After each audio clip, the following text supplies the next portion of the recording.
Estamos en un momento muy, pero muy especial, porque bueno, estamos abriendo un nuevo programa en Vuelo de Águilas, ARG, donde hoy, hace tiempo venimos hablando y el Señor nos dio la posibilidad de conocer autores argentinos que tienen libros que realmente impactan a la iglesia y tienen un impacto muy importante en nuestra sociedad. Y hace unos meses a mí personalmente me tocó estar en una reunión pastoral y conocer un hombre que para mí hasta ese momento yo no tenía ni idea, para mí era totalmente desconocido. Y luego cuando miro en las redes sociales me entero que es un hombre que tiene décadas de ministerio, un apóstol que Dios lo usó en ese momento para traer una palabra que realmente fue muy reveladora tanto para mí como para nuestra iglesia. Y hoy vamos a tener con él la conversación sobre un libro que es bastante nuevito, ha salido hace muy poco a circulación y creo que es un libro que nos va a esclarecer mucho de cuál es la situación en la cual estamos viviendo la iglesia en el día de hoy, cuáles son los tiempos que están corriendo en este momento y un rol que por ahí, en esta etapa donde en la iglesia hay mucha confusión y eh, términos cada día que se acomodan a la situación en la que estamos, vamos a comprender un poco cuál es el rol del profeta en el día de hoy. Así que estamos hoy nada más y nada menos con el apóstol Edgardo Springer, que es un gusto y una bendición estar aquí en su casa, con su familia, disfrutando de un excelente café colombiano, ¿no? Junto, si de paso están viendo cosas que pertenecen a lugares que él ha visitado a lo largo de su ministerio. Y tiene un libro que realmente, cuando yo lo vi, en primera instancia pensé en mi esposa, porque es profeta, y comprendía un poco de movida leyendo las pequeñas líneas de qué pasa con esto que vemos en los profetas, de qué significa y lo que tiene la portada del llanto del profeta. Así que bueno, apóstol Edgardo Springer, bendecida tarde, un gusto estar acá. Y vamos a contarle a la audiencia, ¿qué es esto del llanto del profeta? Bueno, primero, bienvenidos a casa. El Señor les bendiga a ustedes, a toda la audiencia. Y es para mí un placer, un honor poder compartir este tiempo con ustedes. El llanto del profeta tiene que ver, primero nace porque tenía que nacer, porque era una palabra que estaba guardada dentro de mi corazón durante mucho tiempo. No es un libro fácil de escribir, ahora vamos a ver un poco por qué, pero nace desde el dolor. Quizás para definir lo que significa dolor, significa la carga que cada ministro tiene. No se puede ejercer ministerio sin carga. A veces queremos más cargos que carga. El tema es tener la carga, el dolor, la responsabilidad que el Señor pone en nosotros. Eh, a su vez, hacer una diferenciación, ¿no?, entre lo que es un profeta de oficio, lo que es un profeta de ministerio y lo que es un profeta que tiene un don de profecía. Tenemos profetas en nuestras iglesias que tienen el don de profecía y está muy bueno, pero ¿cuál es la diferencia entre un ministerio profético y alguien que tiene el don de profecía? El que tiene el don de profecía simplemente Dios lo usa, digo simplemente entre comillas, lo usa por gracia de Dios para darle una palabra a alguien o a algunos, ¿sí?, en el contexto de una iglesia local. El ministerio profético es un ministerio para la iglesia en general, hablo de la iglesia, la eclesía, el conjunto, el cuerpo de Cristo. Pero el profeta tiene una característica, y es que el profeta siente lo que Dios siente, así como el pastor siente lo que la gente siente. O sea, siente el dolor de la gente. O sea, a un profeta, si un hermano, si sería pastor, un hermano de su iglesia se pinta el pelo de verde, ni cuenta se da. El pastor enseguida, ¿qué te pasó? El profeta no, porque el profeta tiene otras características. El profeta siente el corazón del Señor. Entonces, dentro de este contexto, yo elegí un texto para poder graficar esto en Jeremías capítulo 4, verso 19. Jeremías se lo identifica como el profeta llorón, ¿no? Y la pregunta es, si está en el libro, es un capítulo del libro, ¿por qué lloraba Jeremías? Entonces dice, mis entrañas, me duelen las fibras de mi corazón se agita dentro de mí, no callaré, no callaré, porque sonido de trompeta has oído, oh alma mía, pregón de guerra. Eso es lo que sucedía en mi corazón.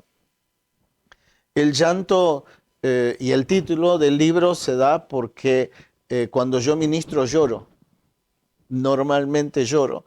Y cuando hablé con un apóstol en Colombia, estábamos en un lugar bellísimo y en la cima de una montaña, y él me preguntó, ¿qué tenés en tu corazón? Y yo le empecé a explicar. Y mientras yo le explicaba, yo empecé a llorar. Y él fue, el apóstol Roosevelt Muriel, el que gestó el título de este libro, El llanto del profeta. Dolor por la situación. Estamos en un momento donde, justamente, si comprendemos la carga que tiene el ministerio profético, el profeta sobre todas las cosas, ¿la iglesia es consciente de este llanto que imparte el corazón de Dios en estos momentos?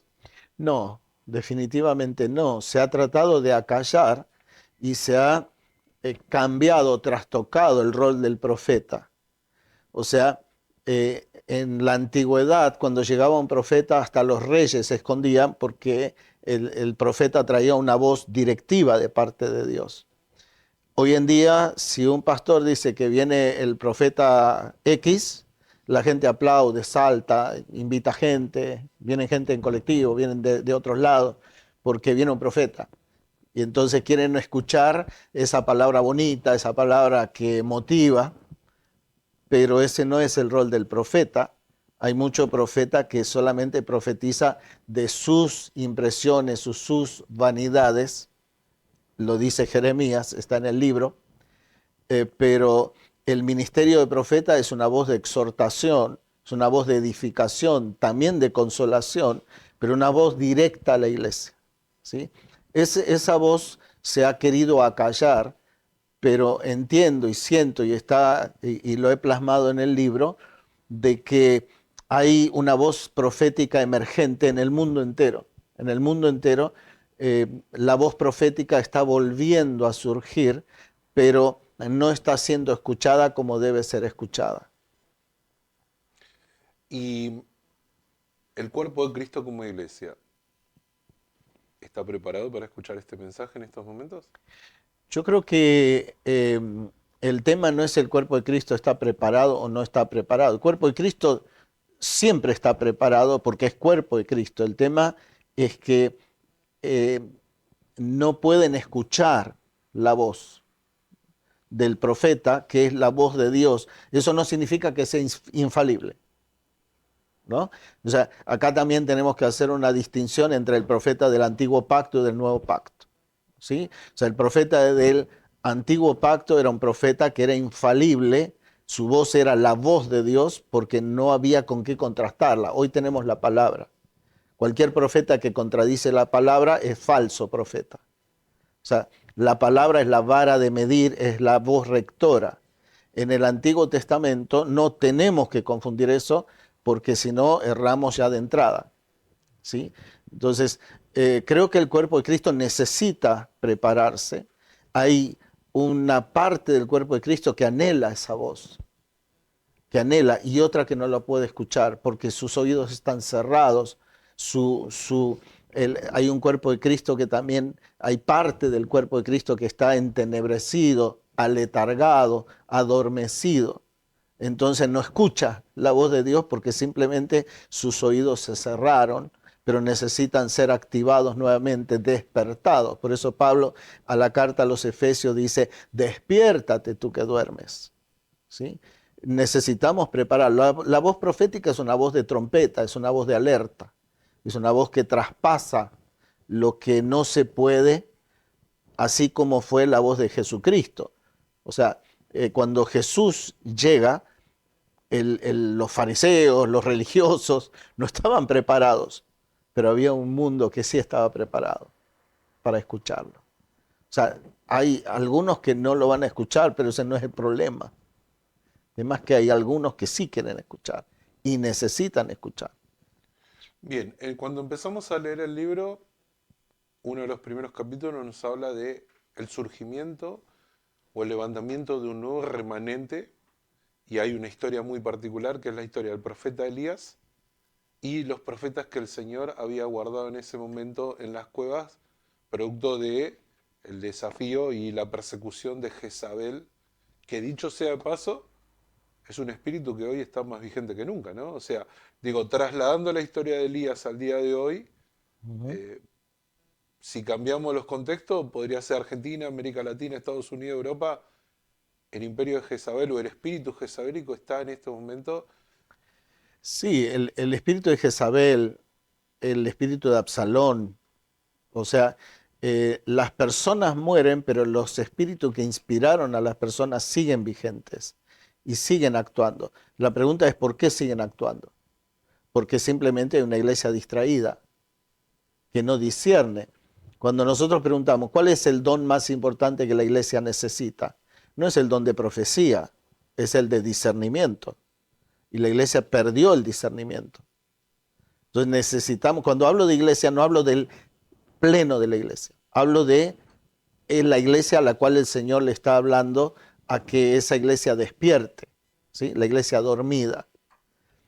Entonces, sí necesitamos escuchar la voz de Dios, sí necesitamos despertar, sí necesitamos discernir lo que estos espíritus inmundos están haciendo o se están infiltrando. Fíjate que en Nehemías capítulo 4, verso 10 al 11, 10 y 11, dice una palabra que dijeron Sanballat, Tobías y Gesem el árabe. Dijeron, no sepan ni vean, ¿sí? Ignorancia y falta de visión, hasta que estemos dentro y los matemos y hagamos cesar la obra, ¿sí? O sea, ignorancia y falta de visión. Hoy día todo es superficial.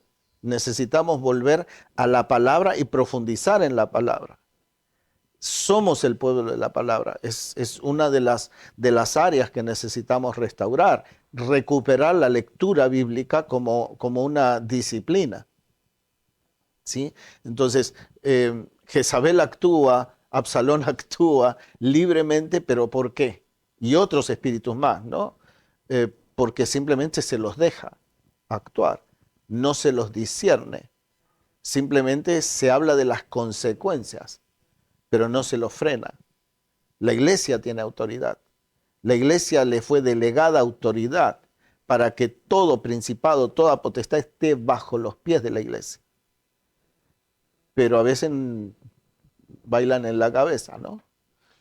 Tomando justamente este capítulo y metiéndonos de lleno en la historia que la palabra nos habla del profeta Elías.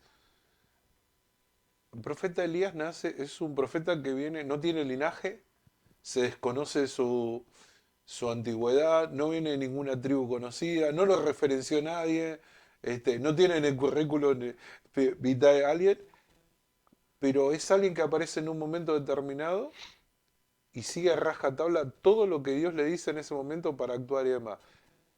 ¿Este es el levantamiento de la nueva voz profética de estos tiempos? Fíjate ¿O que, son de estos tiempos esa voz la ajá, que se va a levantar? sí, buena pregunta. Fíjate que los profetas así nacen, así aparecen. Los profetas siempre fueron recursos de emergencia de parte de Dios en una situación de crisis.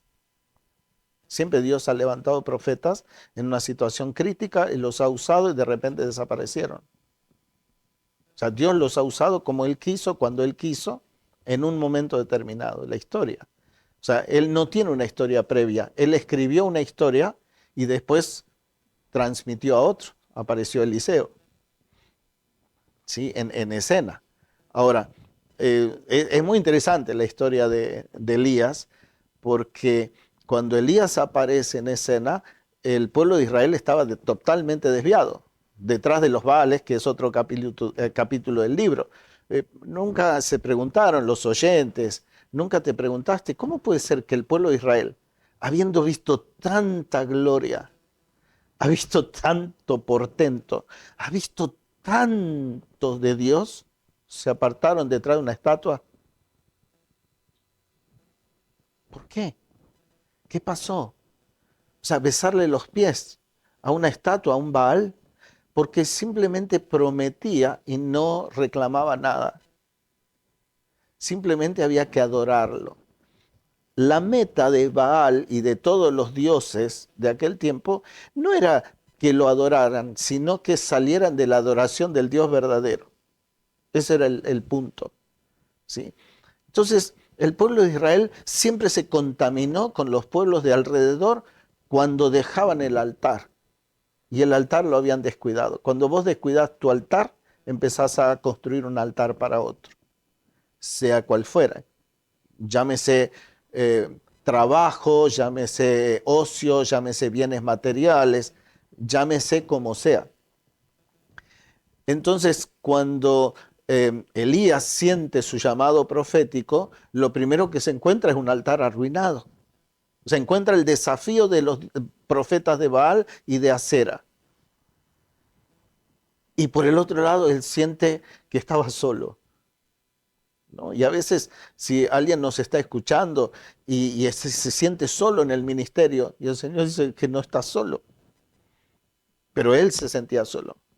Entonces, en esa soledad, él tuvo que actuar. Hay momentos que Dios nos aísla, pero no está solo, pero nos aísla para que hagamos un trabajo específico, un trabajo determinado, para ejecutar un plan determinado de parte de Dios. Entonces, los profetas de Baal lo estaban desafiando. Entonces, él se enfrentó a un altar y estaba derribado, arruinado. A veces nosotros queremos hacer guerra espiritual sin arreglar altares. Y creemos que hacer guerra espiritual es nada más hacer una reunión de 1 hora y entrar a los gritos y pegarle al diablo. Y eso al diablo no le molesta. El problema es que nuestra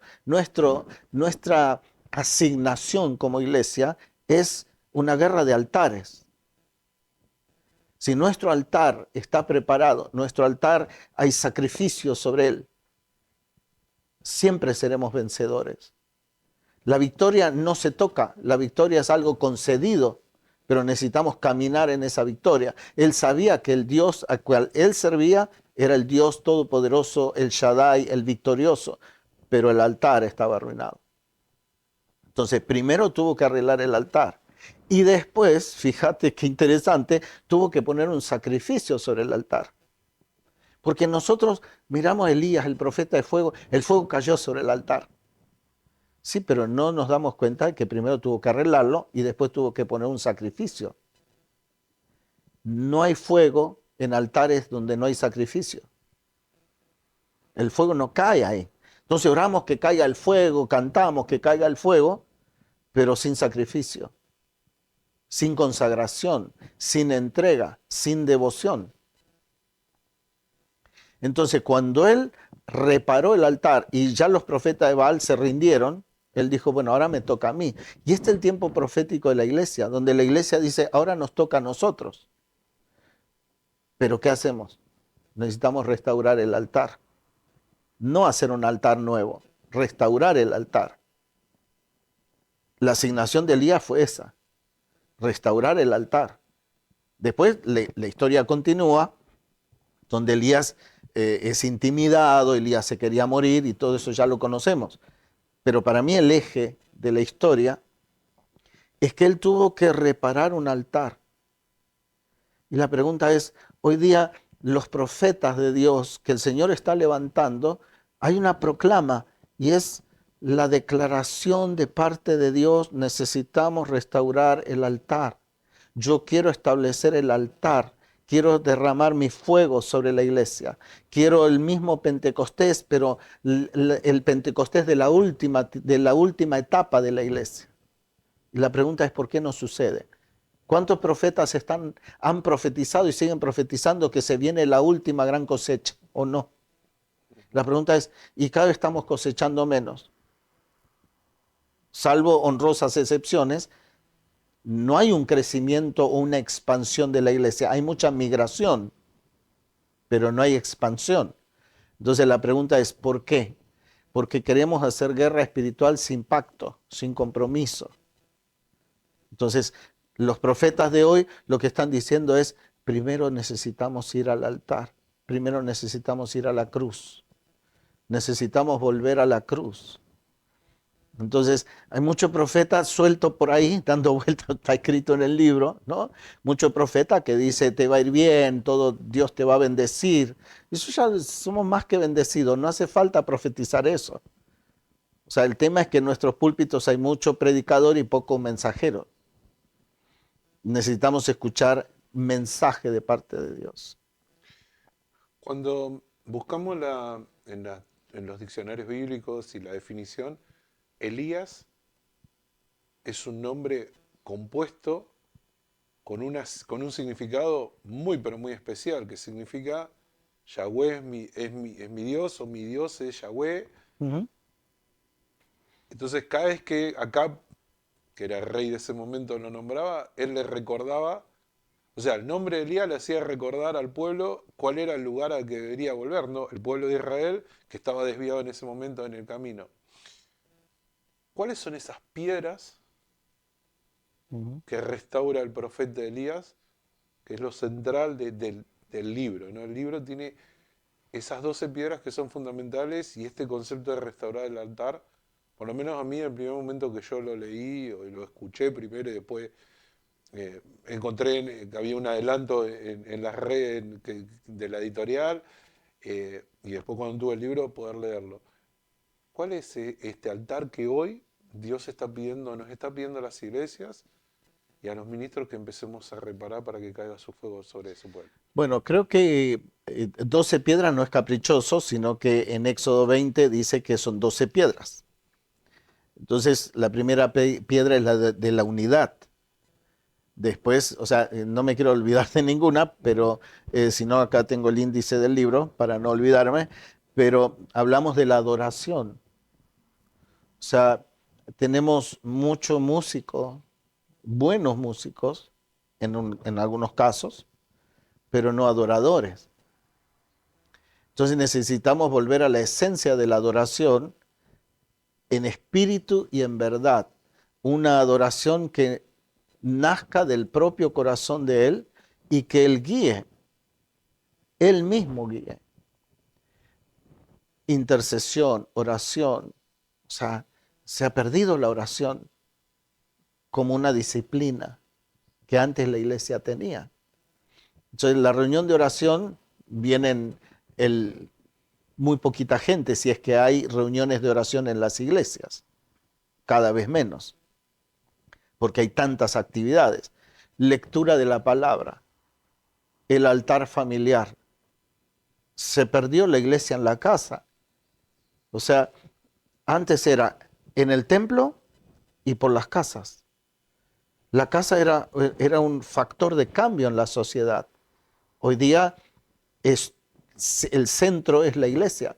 Es una iglesia cúltica, que gira todo alrededor del culto, pero no del Señor.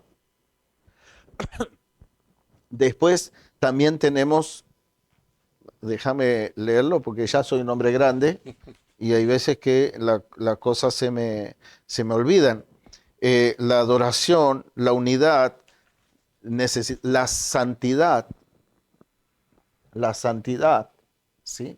O sea, hemos relativizado tanto, tanto que, bueno, no hay que ser tan fanático tampoco. Entonces, le hemos bajado el precio al pecado. El sacerdocio del creyente, o sea, solamente el pastor.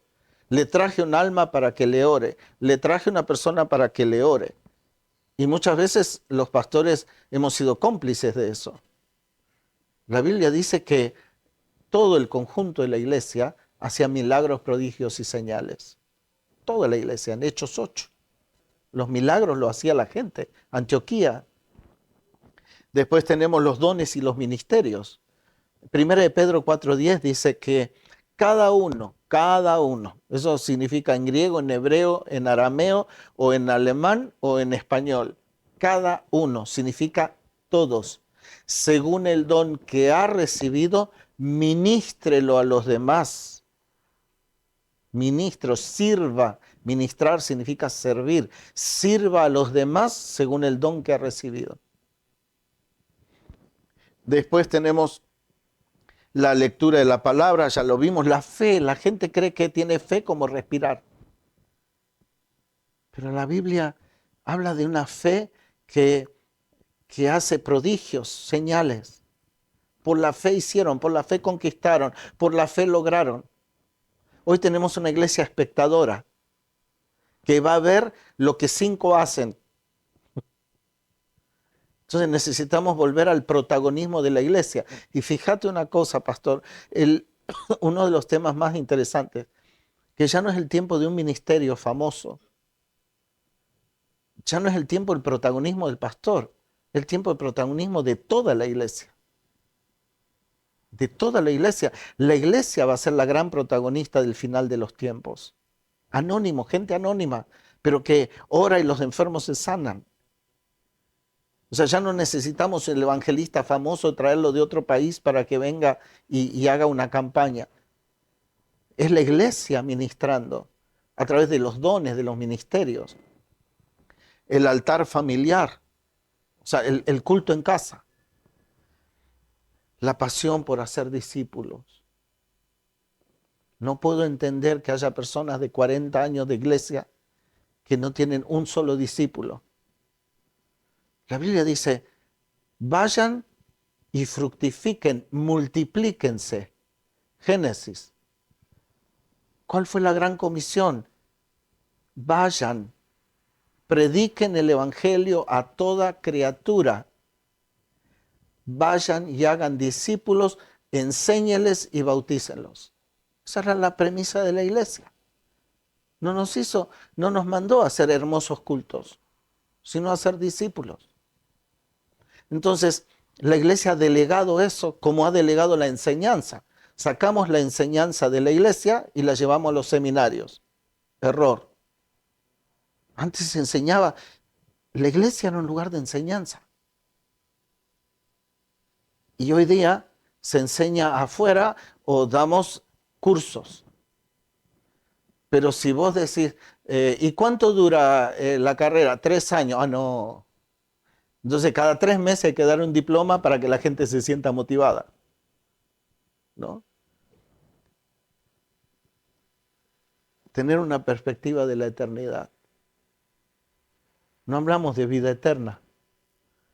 No hablamos. Es tanta la presión del hoy que perdemos de vista la visión de eternidad de la iglesia. Perdimos de vista que estamos de paso, que somos peregrinos y extranjeros sobre esta tierra. No hablamos del cielo, hablamos tanto de la tierra que perdimos de vista que somos ciudadanos del cielo y no de la tierra. Y por último, el señorío de Cristo sobre la iglesia. Y acá me gustaría hacer como para cerrar. ¿Cuál es la iglesia de hoy? ¿Cómo está la iglesia de hoy? La Odisea. El Señor dice, he aquí yo estoy a la puerta y llamo. Imagínate. O sea, Él está en la puerta de la iglesia, están celebrando el culto, hablan de Cristo, hablan del Señor, y Él está en la puerta. Che, déjenme entrar. Che, porque soy argentino, si me escuchan de otro país. Estoy en la puerta y llamo. Déjenme entrar. Me entregaron la reunión, hicieron una oración de apertura y me entregaron la reunión a mí, pero no me preguntaron qué es lo que yo quiero hacer. Señorío de Cristo.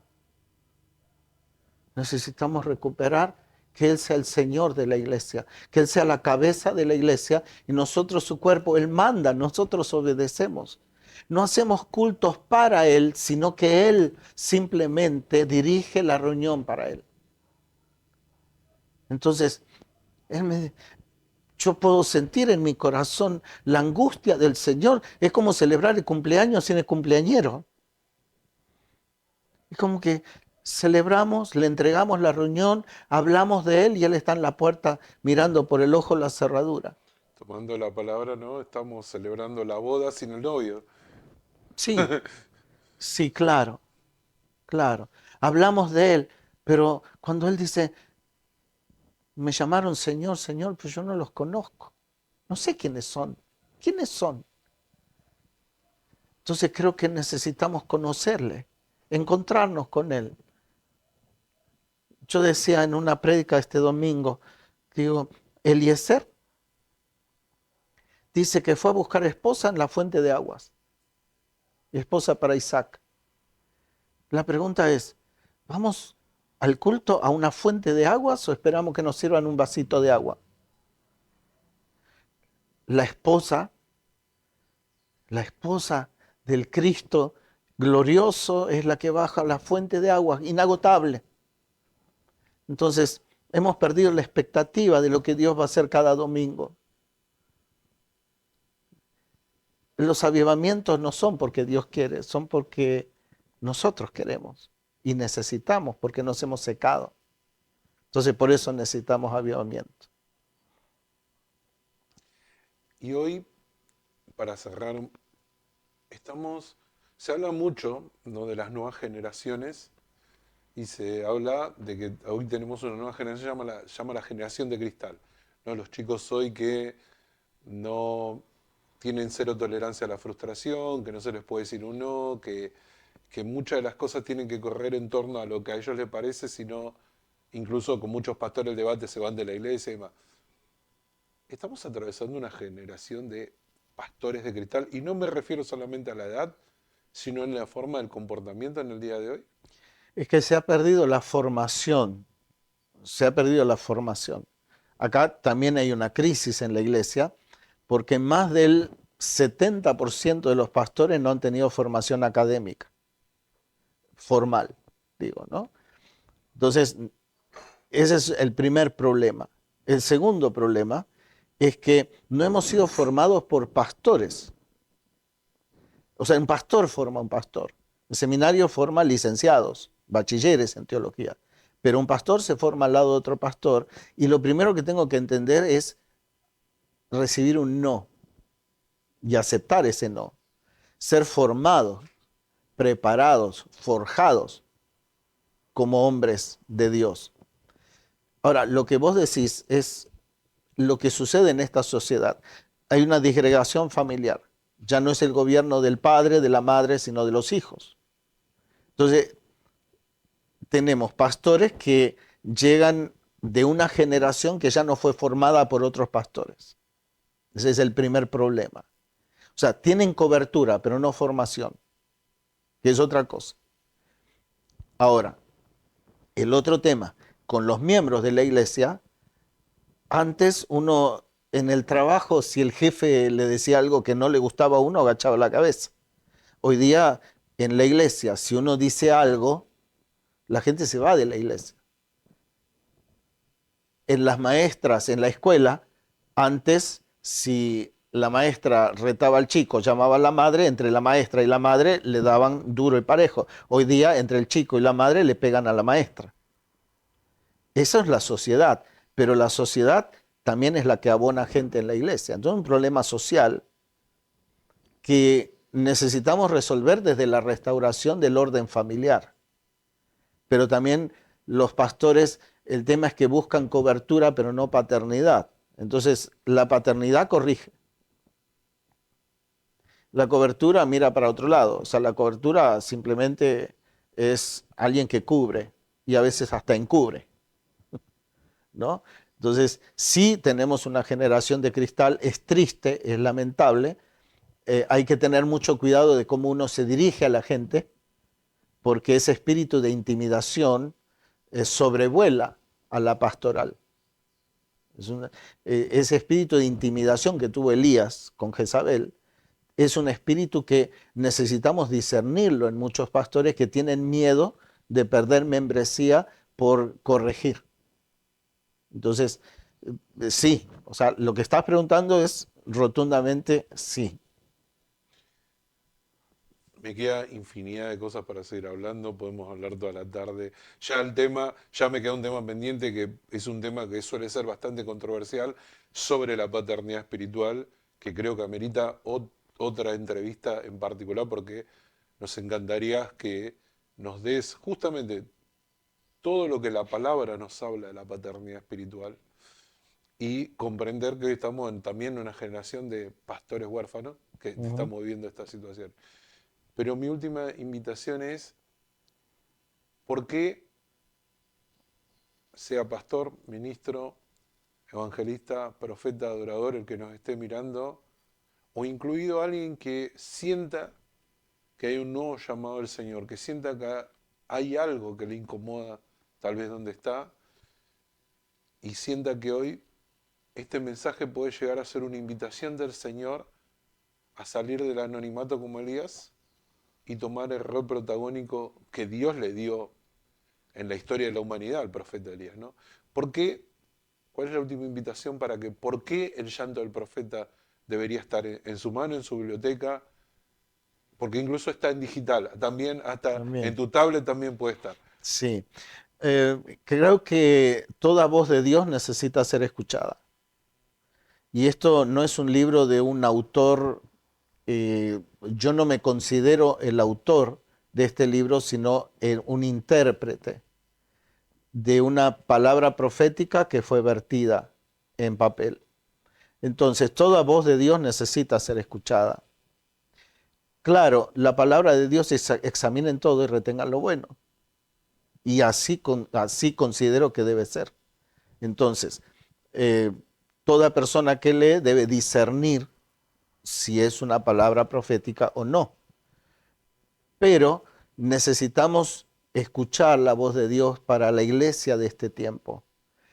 Hay mucha gente que está insatisfecha, se siente en un estado de sequedad, sin frutos, sin resultados, sin la manifestación de esos dones que tiene y no sabe cómo expresarlos.